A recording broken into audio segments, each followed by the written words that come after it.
I'm sure a lot of you have heard the hype around a new movie that just came out called Sinners. It's the best reviewed film of the year so far, and I think it's one of the best reviewed films of the last handful of years. It's getting more glazed than a Little Debbie's honey bun. People are going ballistic over it, and the question needs to be asked. Does it live up to the hype? Is it as good as people say it is? And can it beat Chicken Jockey? I'm the only one qualified to opine on this, and the answer is a resounding yes. I think it's a really, really good movie. It's a movie that explores a ton of different things, and it does all of it really well. Now let's get into the spaghetti and the meatballs. First and foremost, I think the trailers lead people to believe that it's something that it's not, a horror film. And this isn't a complaint or anything. I just feel like, I've talked about it on stream quite a bit, there's a lot of people under the impression that this is supposed to be a scary movie. I don't think that's the case. And this isn't me just being, grisly tough guy who doesn't get scared of anything. The only thing Charles fears is a day without getting pussy. I just personally don't think it fits into that category, and a lot of people, at least when I've talked about it, have written it off as just like a horror slop film, and that's just so disingenuous.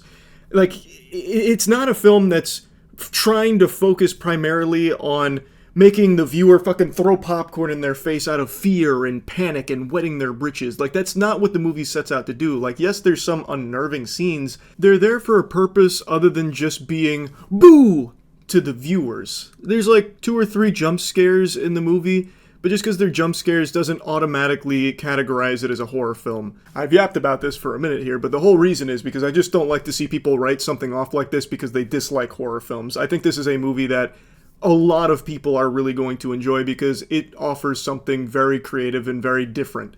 It is a film that, I don't think this is a spoiler because it is literally in the trailer, it builds on vampire lore in a really entertaining way that fits into a really well written and very, very interesting story and set of characters. Like, the first half of this film is actually pretty slow. It's all about setting up these characters and getting you invested. So Michael B. Jordan stars in it, and he actually plays 2 characters, the Smokestack twins, and then the other main character is Sammy, who is one of their cousins. And they are about to open up a juke joint, and they're going to have a huge, grand opening. So we get to see the twins, as well as Sammy, getting involved in making this a really special opening, and we get to learn why the Smokestack twins want this to be so successful with everything that they had experienced in Chicago when they had initially left this area. And now they're back. They want to do something big. They want it to be profitable. And, things go tits up pretty quick when, towards the second half of the film, the vampires get introduced. And without getting into spoilers, the way that they use vampires here, I think, is really smart and different from what I've seen in other vampire movies. It, of course, uses, like, classic lore of needing to be invited in, which I always thought was one of the more humorous elements of vampires. But here, it's really tense when they play with that about, needing that invitation inside. Because if you don't invite them in, they're kind of fucking harmless. You can just kind of hunker down until the sun comes up. But it's not so simple. And I think they do a great job. It is amazing at delivering great character pieces and getting you actually to care about the characters that you meet. You get to see the relationship with Smoke and Stack with the various characters that get brought to the juke joint for the big unveiling and like the big, party. And really, everyone in here gave great performances, which obviously helps make you care. So by the time the vampires show up, you really don't want to see anyone get fucking slaughtered by them because you've grown to know quite a bit about these characters. They get pretty fleshed out. Now, one thing this movie puts a huge emphasis on is music. Sammy is an incredible musician. He is unbelievably talented with the blues. And that plays a pivotal role in the narrative. And how things happen with... I don't want to get into spoilers. But in order to talk about something that I think wasn't fully explored, I needed to get into spoilers. So here's your spoiler warning. I'm going to get into spoilers briefly. Sammy's music is what draws that group of vampires to the juke joint in the first place. The main vampire, he wants Sammy because he believes that his music can help connect him to his old friends. And it's established very early on in the movie that sometimes a musician is so talented, it can, call upon the past and even the future.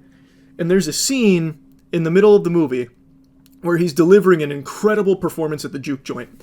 And while delivering that performance, there's like old musicians from many years ago. And then, and it's very cool to see, it's a very cool scene. And then it's modern musicians. So there's a musician playing the electric guitar, and then there's someone with a DJ turntable, and there's someone breakdancing. And it went from like really cool and like, oh, it's nice to see that concept they were talking about, like explored visually here. But then when I'm seeing them like spin the turntable while breakdancing, the scene kind of got like a little silly, and it went on for a long time. Now, narratively, it's a very powerful scene, and I get what it's talking about, and I understand why it's there. It's just, I feel like maybe it went on a little too long when they kept bringing in modern elements from the future there, because this is a movie set in the 1930s. So it just felt weird having like the turntable and the breakdancing, which it's supposed to feel weird, but in a way that I thought kind of got a little comical. Not a big complaint, but something I wanted to mention. What I think wasn't fully explored very well was the concept itself, though, because the movie talks about like music and how Sammy, who is the son of a preacher, he doesn't like the music. He thinks it's a bad thing. And it's something that Sammy very much disagrees with, obviously. And they talk about the music like it's supposed to be the ultimate tool for good, really. And ultimately what happens in the second half of the film, the music never really feels like it was used for good. So like he plays that song, The Vampires Come, and I thought it would end with him delivering another musical performance, because towards the end he is, gripping the guitar and he hits the vampire with it, and I thought it'd be something about music that's able to, save the day. But that's not the case. It wasn't the music that saved everyone, it was guns and wooden stakes. So, which is fine, because the action was really cool. Like, it was a good action sequence at the end. I thought they did a good job with it. It was bloody, over the top, and it was satisfying. But I don't know, I guess I just kind of expected, since it was a big part of the film, the music, about like, it's evil. No, it's not. Music is great.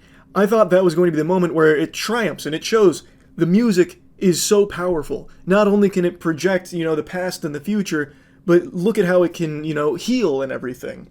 And it helped defeat the vampires, but it doesn't actually help at all in, saving the day at the end. Which isn't the biggest deal in the world. It's not like a huge complaint of mine, but it is just something I wanted to mention. Overall, I think the film is really, really good. I don't have, like, actual big complaints about it. But I've also seen it been said by a lot of people that this is the best vampire movie ever made, or the best vampire movie made in, like, the last 10 years. I don't know about that. It's not really a vampire movie until, like, the end. Like, at the end of the film, the vampires come in, and even during those moments, it's not like it's all about the vampires. It's still mainly about the characters inside of the juke joint. So, like, I wouldn't say it's, like, the best vampire movie ever made. It just uses vampires really, really well. Anyway, though, I really like the movie, obviously. I definitely think it's worth seeing. That's about it. See ya.